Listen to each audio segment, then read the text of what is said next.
తగలబెట్టేశాడు. ప్రాణాలనైనా ఇస్తారు కానీ కొంతమంది తిండి గతి లేక వలస.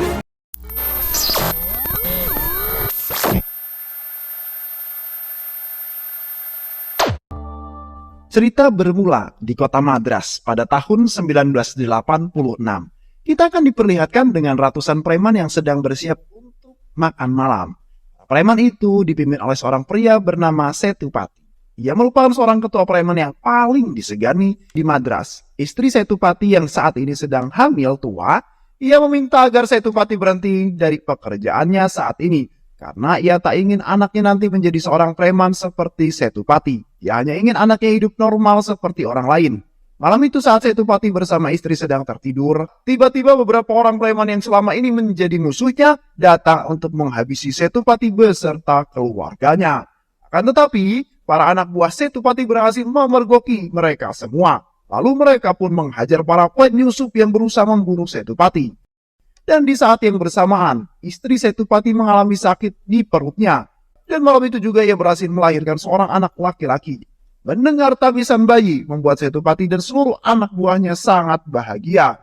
Dan anak itu ia beri nama Sultan. Namun sayang, nyawa sang ibu tak bisa diselamatkan. Ia harus meregang nyawa setelah melahirkan Sultan.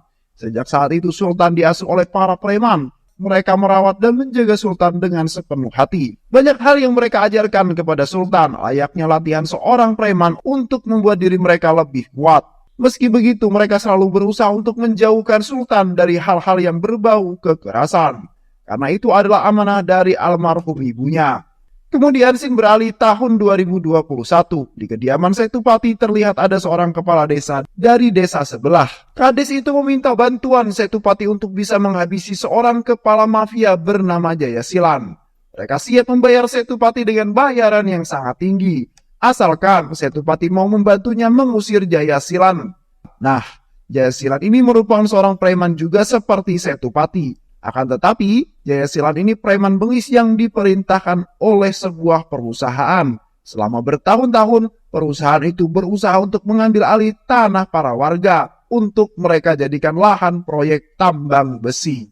Jayasilan tak segan untuk membunuh siapa saja yang berani menentangnya. Tak hanya itu, mereka juga membakar lahan warga agar menjadi lahan tandus. Karena kebengisan Jayasilan, sudah banyak petani yang menjadi korban dan memilih meninggalkan desa. Mereka juga sudah berkali-kali melaporkan kejadian ini kepada pihak kepolisian. Akan tetapi, tidak ada tanggapan apapun. Mendengar hal itu, Setupati merasa sangat kasihan dengan nasib para warga. Ia pun kemudian bersedia untuk membantu mereka. Dan di hari yang sama, Sultan yang kini sudah dewasa kembali ke rumahnya setelah 2 tahun merantau. Hal itu tentu saja membuat semua orang merasa sangat bahagia dan menyambut kedatangan Sultan dengan sangat meriah. Malam harinya, Sultan memperlihatkan hasil karyanya kepada para preman dan ia berniat untuk mendirikan sebuah perusahaan robot miliknya sendiri. Kemudian mereka sangat mendukung proyek Sultan. Namun, tiba-tiba beberapa orang yang berprofesi sebagai kurir pizza datang dan langsung menembak Setupati dan semua preman yang ada di sana secara membabi buta. Setelah berhasil menembak preman, semua kurir pizza itu kabur. Sementara itu, para preman yang terluka dibawa ke rumah sakit. Saat itu Sultan melihat seorang ibu yang anaknya terluka karena tembakan semalam. Sultan merasa sangat prihatin atas tragedi yang telah menimpa keluarga dan semua anak buah ayahnya. Setelah kejadian tersebut, Sultan pergi menemui ayahnya dan meminta sang ayah untuk segera bertobat dan menjauhi kekerasan. Karena Sultan tak mau jika kejadian semalam terulang kembali dan memakan lebih banyak korban. Jika ayah tak bertobat, maka aku akan pergi dari rumah ini dan tidak akan balik lagi, ungkap Sultan. Mendengar hal itu, ayah tak banyak bicara. Ia juga tak ingin Sultan terlibat dalam masalah rumah ini. Setupati tak memberitahu Sultan tentang masalah yang terjadi di desa sebelah. Namun, Sultan harus tahu jika yang selama ini ia lakukan hanya untuk masa depannya. Ayah tak melarang Sultan untuk pergi, akan tetapi ia berpesan, jika suatu saat nanti Sultan harus pulang dan jika suatu saat para preman ini mendapatkan sebuah masalah, maka kamu harus berdiri di samping mereka. Karena mau bagaimanapun mereka semua ini adalah saudara-saudaramu yang telah menjaga, merawat, dan membesarkanmu sedari kecil. Namun, siapa sangka jika itu adalah percakapan terakhir Sultan dengan sang ayah. Karena keesokan harinya, ia mendapatkan kabar jika ayahnya telah pergi untuk selama-lamanya. Hal itu tentu saja sangat membuat Sultan dan seluruh preman sangat sedih atas kepergian Setupati. Tak lama, seorang pengacara kepercayaan ayahnya datang menemui Sultan dan memberitahu Sultan bahwa kejadian penembakan brutal yang terjadi malam itu adalah ulah anggota kepolisian. Mereka membayar 3 pembunuh bayaran untuk menghabisi ayah Sultan. Dan dalam waktu 10 hari, seluruh anggota kepolisian telah memerintahkan semua anak buahnya untuk memburu dan membunuh seluruh anak buah Setupati. Dengar hal itu, Sultan sangat kaget, sehingga ia pun kemudian memutuskan untuk menemui komisaris polisi. Sultan memohon kepada komisaris untuk mengurungkan niatnya dan mencegah pasukannya untuk bunuh para preman-preman anak buah almarhum ayahnya. Sultan berjanji jika dalam beberapa minggu ia akan berubah sikap dan sifat para preman menjadi lebih baik. Sebagai anak tunggal Setupati, Sultan yakin jika para preman itu pasti akan mendengarkannya. Mendengar hal itu, komisaris pun kemudian memberikan keringanan dan kesempatan kepada Sultan bahwa ia akan memberikan waktu selama 6 bulan untuk Sultan merubah sifat para preman tersebut. Komisaris tak ingin mendengar satu kejahatan apapun selama 6 bulan ke depan.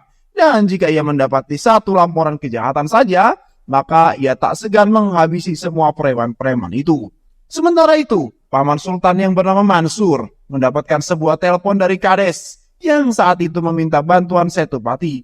Kades itu mengabarkan jika kekejaman Jaya Silam sudah banyak memakan korban jiwa.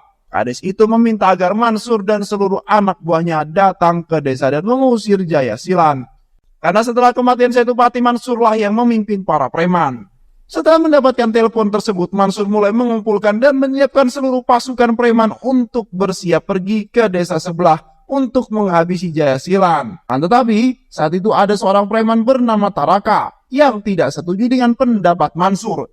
Ia beralasan jika kita belum tahu siapa Jaya Silan sebenarnya. Padahal itu hanya akal-akalan Tarakan untuk mengambil alih pimpinan. Taraka tetap ngeyel dan malah mengajak para preman untuk bertarung dengannya. Dan jika mereka berhasil mengalahkan Taraka, maka mereka boleh pergi. Sehingga pertarungan Tarakan melawan salah satu preman terkuat bernama Michael. Saat pertarungan berlangsung, Sultan tiba-tiba datang dan menghentikan pertarungan tersebut. Sultan menceramai para preman itu. Sultan kemudian meminta agar mereka jangan saling menyakiti. Karena kita semua ini adalah satu saudara. Seharusnya kita saling melindungi, bukan saling menyakiti, ungkap Sultan. Sultan juga melarang semua preman untuk melakukan kekerasan lagi. Akan tetapi, ia tak memberitahu apa alasan sebenarnya. Jika mereka bersikeras dan tetap melakukan kekerasan, maka ia akan pergi dari rumah dan tidak akan pernah sudi mengenal kalian semua lagi, ungkap Sultan.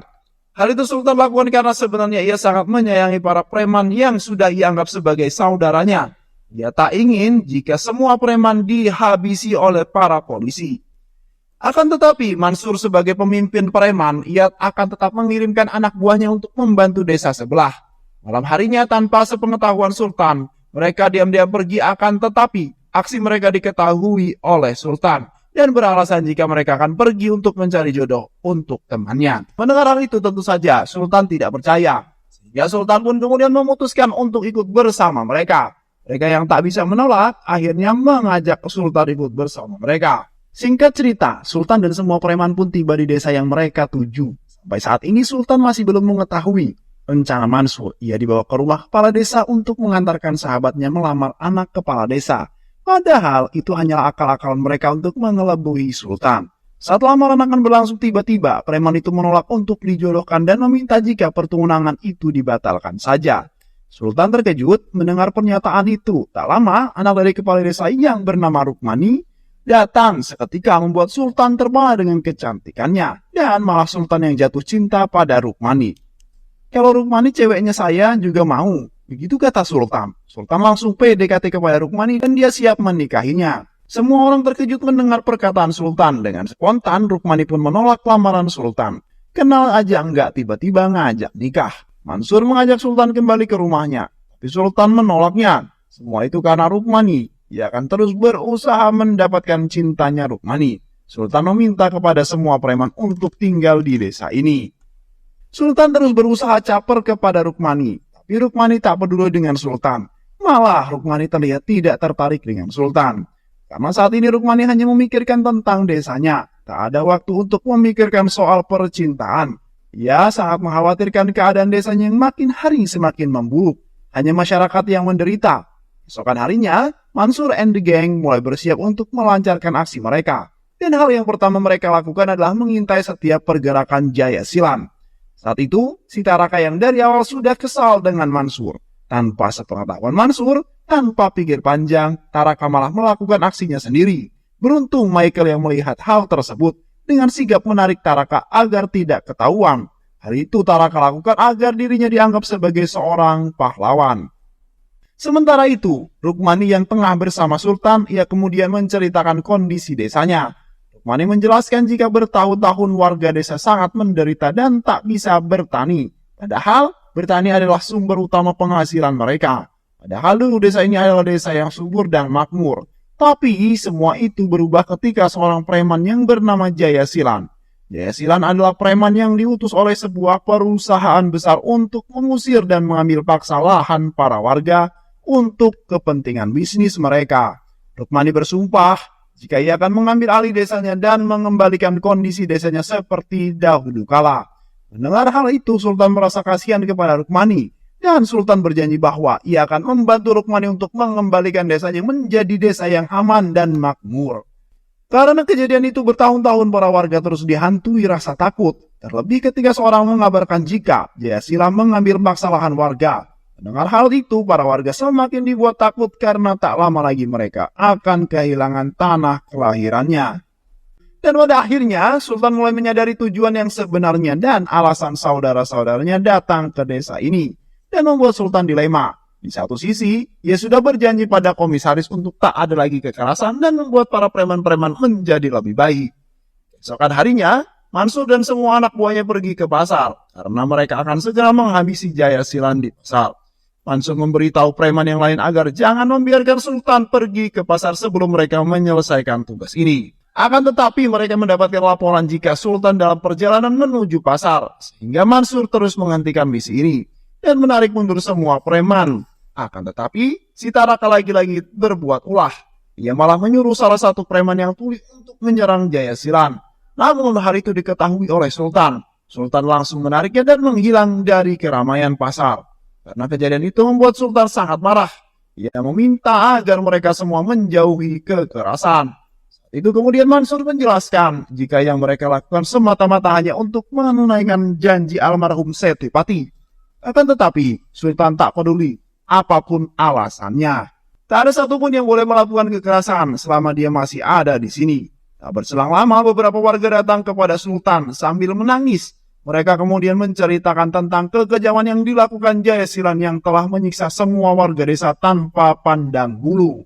Hal itu mereka lakukan untuk mengetahui siapa pelaku yang berusaha untuk membunuhnya.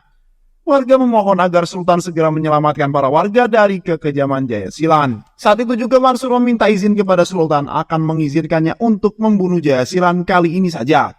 Akan tetapi Sultan tetap tak akan mengizinkannya. Karena Sultan tak ingin jika keluarganya akan ditembak mati oleh para polisi. Sehingga ia pun kemudian memutuskan untuk datang kepada Jaya Silan dan berbicara secara baik-baik. Saat di perjalanan menemui Jaya Silan, ia sangat terkejut ketika melihat kebengisan Jaya Silan dengan mata kepalanya sendiri. Jaya Silan udah kelewatan. Sultan yang tak terima dengan perlakuan Jaya Silan secara tiba-tiba, Sultan yang tak suka kekerasan berubah menjadi seorang yang sangat jago genit. Dengan penuh amarah ia menghajar semua anak buah Jaya Silan secara membabi buta. Para preman-preman yang melihat hal itu terkejut. Sultan yang mereka kenal sebagai anak pendiam ternyata seorang yang sangat jago gelut. Dan akhirnya Sultan dengan mudah berhasil mengalahkan Jaya Silan beserta pasukannya. Dan semenjak kejadian itu seluruh masyarakat menganggap Sultan sebagai dewa. Mereka sangat bahagia karena akhirnya Jaya Silan berhasil dilumpuhkan oleh Sultan. Seorang pengusaha jahat yang bernama Rafa mendapatkan kabar jika Jaya Silan berhasil dikalahkan oleh seorang pemuda. Dan ternyata si Rafa ini adalah orang yang telah membayar Jaya Silan untuk mengambil alih lahan milik warga. Ia merasa sangat kesal karena proyeknya akan terancam. Tak lama, Sultan mendapatkan telepon dari pengacara keluarganya dan menginformasikan jika saat ini polisi tengah melakukan pemburuan para preman dan mereka sudah membunuh beberapa preman. Ia juga meminta agar Sultan dan preman-preman yang lain jangan pulang terlebih dahulu. Merasa tugasnya sudah selesai, hari ini Mansur bersama semua preman bersiap untuk kembali pulang. Akan tetapi, Sultan menghadang mereka agar jangan dulu pulang. Sultan mengajak para preman itu tinggal untuk sementara waktu di desa itu dan membantu masyarakat untuk bertani. Padahal itu cuma akal-akalan Sultan, karena ia tak mau saudara-saudaranya diburu oleh para polisi. Sultan masih tak memberitahu alasannya kepada para preman, sehingga membuat semua preman itu merasa bingung dengan keputusan Sultan. Malam harinya, para preman-preman mendatangi Sultan untuk memprotes tentang keputusan Sultan. Mereka berpikir jika semua itu ada hubungannya dengan Rukmani. Mereka juga protes karena sudah bertahun-tahun mereka menjalani profesi sebagai preman. Dan tak mungkin jika mereka harus menjadi seorang petani. Akan tetapi keputusan sudah sangat bulat. Ia ingin para preman itu tetap tinggal di desa ini dan belajar bertani selama beberapa bulan. Keesokan harinya, warga dikejutkan dengan kedatangan Rafa. Kedatangan Rafa saat itu hanya untuk menawarkan kepada Sultan agar Sultan mau menjadi anak buahnya dan ia akan membayar Sultan dengan bayaran yang sangat tinggi. Ia juga meminta agar Sultan mau melepaskan desa ini. Dengan tegas, Sultan kemudian menolak tawaran Rafa. Sultan meminta agar Rafa pergi dari desa ini sekarang. Jika tidak, maka Sultan akan menghajarnya hingga babak belur. Merasa sakit hati, Rafa kemudian menyewa beberapa pembunuh bayaran untuk menghabisi Sultan. Akan tetapi, Sultan menyadari hal tersebut. Dengan mudah, ia kemudian menghajar semua pembunuh bayaran itu. Sultan juga melakukannya dengan sangat hati-hati, karena ia tak ingin membangunkan semua preman-preman itu. Keesokan harinya, Sultan dikejutkan ketika melihat Michael yang sedang menghajar salah satu warga. Tanpa tahu sebab dan akibatnya, Sultan malah menghajar untuk memberinya pelajaran. Tak berselang lama, salah satu warga datang menemui Sultan. Ia sangat berterima kasih kepada Michael karena telah melindungi putrinya. Jika tak ada Michael, mungkin putrinya sudah diperkaos. Ternyata saat itu Michael mencoba mengajar pria yang mencoba memperkaos seorang wanita. Mendengar hal itu kemudian Sultan meminta maaf karena telah salah paham. Akan tetapi Michael hanya terdiam. Ia kesal karena Sultan tak bertanya dulu sebelum bertindak. Kejadian itu dimanfaati oleh Taraka dan ia menghasut Michael agar mau meninggalkan Sultan. Singkat cerita, akhirnya warga desa pun kembali bahagia karena tanah yang sebelumnya tandus kini mulai subur. Dan karena kejadian itu juga, para warga menganggap Sultan adalah seorang dewa. Karena hal itu juga akhirnya Rukmani mulai jatuh cinta kepada Sultan. Dan ia siap untuk menikah dengan Sultan. Lalu Sultan pun kemudian memutuskan untuk menjual aset milik keluarganya untuk ia belikan lahan bagi para preman. Agar para saudara-saudaranya terhindar dari kejamnya polisi dan terhindar dari kekerasan. Saat di perjalanan pulang, tiba-tiba mereka diserang oleh preman lain yang ingin membunuh Sultan. Akan tetapi dalam tragedi itu Mansur harus meregang nyawa ketika berusaha melindungi Sultan. Setelah kejadian itu membuat Sultan sangat merasa bersedih karena telah kehilangan Mansur. Dan itu dimanfaatkan juga oleh Taraka untuk menghasut para preman agar mereka semua mau meninggalkan Sultan. Karena semua ini adalah ulah Sultan, mereka sangat kecewa dengan Sultan. Sehingga mereka pun mengharamkan Sultan untuk memberikan penghormatan terakhir kepada Mansur. Dan tepat pada malam harinya, seluruh preman memutuskan untuk pergi meninggalkan Sultan. Mereka sangat benci dengan Sultan. Rafa yang mengetahui jika Sultan kini hanya tinggal seorang diri. Setelah ditinggal semua anak buahnya, ia pun kemudian menyewa beberapa preman untuk menghabisi Sultan. Sementara itu, Yesilan yang masih hidup, ia bersiap untuk balas dendam. Esokan harinya, warga yang mengetahui jika Sultan hanya seorang diri, ia meminta Sultan untuk pergi meninggalkan desa. Karena ia tak akan mungkin bisa melawan kebengisan Jayasilan. Hanya seorang diri. Warga tak ingin Sultan mati karena melindungi desa mereka. Para warga sudah pasrah dengan keputusan Jayasilan. Akan tetapi, Sultan tak menyerah begitu saja. Mengingat jika ayahnya telah berjanji untuk melindungi desa ini. Dan Sultan siap mati untuk memenuhi janji ayahnya. Lalu Sultan kemudian membuat sebuah rencana untuk menghabisi semua pasukan Jayasilan. Tapi sebelum itu mereka harus mengasingkan anak-anak dan semua wanita ke tempat yang lebih aman. Dan para warga pun kemudian mulai bergerak untuk mengungsi. Sedangkan para pria akan membantu Sultan melawan Jayasilan and the gang. Hingga malam pun tiba. Mereka semua sudah bersiap di posisi masing-masing. Dan perang hebat pun terjadi antara pasukan Rafa dan pasukan Sultan. Meski terluka parah, Sultan terus berusaha melawan para preman tersebut. Tak lama, Jaya Silan and the Gang datang dan langsung menyandra Rukmani. Melihat hal itu, Sultan dan pengawal setianya yang bernama Gada terus menghajar pasukan Rafa, dan pada saat Jaya Silan akan menyerang Sultan, tiba-tiba dari arah belakang terlihat para preman-preman yang sebelumnya pergi meninggalkan Sultan. Karena kini mereka sadar dan mengetahui kebenaran setelah bertemu pengacara keluarga Sultan. Mereka sangat menyesal karena telah pergi meninggalkan Sultan. Mereka juga meminta maaf kepada Sultan. Dan kini Sultan tak sendiri lagi. Ia dibantu para preman-preman yang telah ia anggap sebagai saudara-saudaranya sendiri.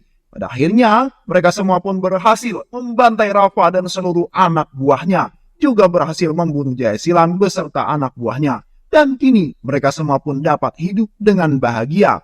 Dan film pun selesai.